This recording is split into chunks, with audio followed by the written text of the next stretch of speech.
Okay, चलिए हमारा panel तैयार है और एक के बाद एक ट्रेड्स की शुरुआत करेंगे। आप सभी को गुड आफ्टरनून। गाबा सर, बताइए इस समय आपकी ट्रेड क्या रहेगी? एक लॉन्ग की कोशिश करते हैं। Good afternoon to you. और स्टॉक जो रेसिलियंस दिखा रहा है पिछले पूरे इस कैंपेन में जितनी गिरावट हुई है वो है एमसीएक्स, इसमें रेसिलियंस दिखा रहा है। अब ट्रेड कर रहा है 2540 एमसीएक्स। मेरे ख्याल से स्टॉप लगेंगे 2510, 30 रुपए का। लेकिन टारगेट 2600 के आसपास हो सकता है पॉसिबली एक स्पिल ओवर ट्रेड बने, लेकिन 2600 पॉसिबल है। स्टॉक में रेसिलियंस है इस कैंपेन में। ओके, एमसीएक्स आपका एक बाय कॉल है 2537 पर। मानस, गुड आफ्टरनून। आपका ट्रेड रहेगा क्या इस वक्त का? गुड आफ्टरनून वीरेन जी। तो देखिए, एनटीपीसी पे एक सेल ट्रेड लेना चाहिए, क्योंकि एनटीपीसी में अब कहीं ना कहीं रिवर्सल के साइन देखने को मिले हैं। Lower top, lower bottom intraday chart पे दिखने लगे हैं। ट्रेंड मूविंग एवरेज के नीचे ट्रेड कर रहा है। 20 डे मूविंग एवरेज को टेस्ट किया था, तो शायद यहाँ पर करेक्शन देखने को मिल सकता है। इसके फ्यूचर में एक सेल ट्रेड लेंगे। 377.60 के प्राइस चल रहे हैं। स्टॉप लॉस आपको 383.50, 383 रुपये 50 पैसे का स्टॉप लॉस लगाना है। 365 रुपए तक के टारगेट्स पॉसिबल है एनटीपीसी के फ्यूचर में। चाहे तो 380 वाला पुट ऑप्शन ले सकते हैं। 8 रुपए के आसपास ये ऑप्शन ट्रेड हो रहा है। इसमें 5.5 रुपए का स्टॉप लॉस लगा लें और 15 रुपए के टारगेट सेट कर लें। एनटीपीसी बिकवाली की राय यहाँ पर लूजर्स में शामिल आज राजेश सातपुते जी, गुड आफ्टरनून। आपकी ट्रेड इस वक्त की? हाँ, very good afternoon Shreya. Good afternoon everyone. Shreya, देखिए मेरा एक सेल कॉल होगा, वो रहेगा लॉरस लैब।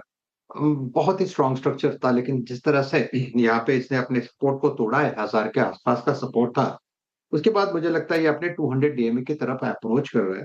तो जिस तरह से यहाँ पे लिक्विडेशन है, मुझे लगता है इसका टारगेट हम सेट करेंगे 920 का। सॉरी, तो श्रेया हमें लॉरस लैब बेचना है। 970 के नीचे सेल है, 980 का stop loss. Okay, Laurus labs ये हो गई सेल साइड पर trade. Arun ji, good afternoon. बताइए अरुण जी, आपकी ट्रेड। जी अनुसर, गुड आफ्टरनून। मैं भी एक एक्सचेंज के साथ ही जाना चाहूंगा। बीएससी में मुझे लग रहा है काफी अच्छे आज एडिशंस देखने को मिल रहे हैं और 20 डे मूविंग एवरेज के ऊपर ट्रेड कर रहा है। तो बीएससी को लॉन्ग करने की सलाह है 2838 के आसपास। 2810 का स्टॉप लॉस रहेगा और 2892 तक के टारगेट्स बीएससी में आ सकते हैं। तो as a positional trade BSC को लॉन्ग करके चल सकते हैं। ओके, बीएससी 2838 पे आपका लॉन्ग है। Saumil, good afternoon. आपका ट्रेड?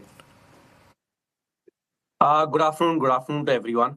मेरा ट्रेड होगा मेटल पैक पे, मेटल पैक से जेएसडब्ल्यू स्टील पर on the sell side short करेंगे। एक low top low bottom formation already बनना शुरू हुआ है। वीकली चार्ट्स पर भी प्रीवियस स्विंग लोज टूटे हैं। इस समय exactly 200 daily exponential moving average के आसपास ट्रेड कर रहा है। मुझे लगता है कि ये जो ट्रेंड शुरू हुआ है नीचे की तरफ, वो कंटिन्यू रहेगा। स्टॉप लॉस रखेंगे 1165 पर और टारगेट होगा 1060। जेएसडब्ल्यू स्टील इंट्राडे में भी बढ़त गवाई इसने। यहाँ पे बिकवाली की राय सोमिल जी की तरफ से आती हुई है। टेक्निकल कॉल्स पूरे हो गए हैं। फटाफट से एक रिकैप आपके लिए, ताकि आप टारगेट और स्टॉप लॉस देख पाएंगे। आप बस ने एमसीएक्स चुना है खरीदारी की राय, और कैपिटल मार्केट स्टॉक्स में थोड़ी बहुत खरीदारी। 2600 के टारगेट प्राइस आए हैं, 2510 का स्टॉप लॉस लगाना है। मानस जी कह रहे कि एनटीपीसी आज यहाँ पर थोड़ी कमजोरी देखने को मिल रही है, तो यहाँ से और गिर सकता है। तो 365 के नीचे के टारगेट है 383.50 का लगाना है आपको स्टॉप लॉस। राजीव सातपुते जी लॉरस लैब्स के साथ जा रहे हैं। बिकवाली की राय है यहाँ पर। काफी स्ट्रॉन्ग स्ट्रक्चर जैसा कि उन्होंने मेंशन किया, लेकिन आज थोड़ी कमजोरी, तो ये कमजोरी बढ़ सकती है। 920 के नीचे के टारगेट है, 980 का स्टॉप लॉस लगाना है। अरुण जी कह रहे हैं कि कैपिटल मार्केट स्पेस से बीएससी को चुनेंगे। यहाँ पर स्ट्रेंथ है आज 2892 के टारगेट है, 2810 का लगाना है स्टॉप लॉस। साथ ही सोमिल जी ने जेएसडब्ल्यू स्टील चुना है। बिकवाली की राय उनकी तरफ से। जिस तरीके से इंट्राडे में बढ़त गवाई, तो यहाँ पर और कमजोरी हो सकती है। 1060 के नीचे के टारगेट है, 1165 का लगाना है आपको स्टॉप लॉस। लेकिन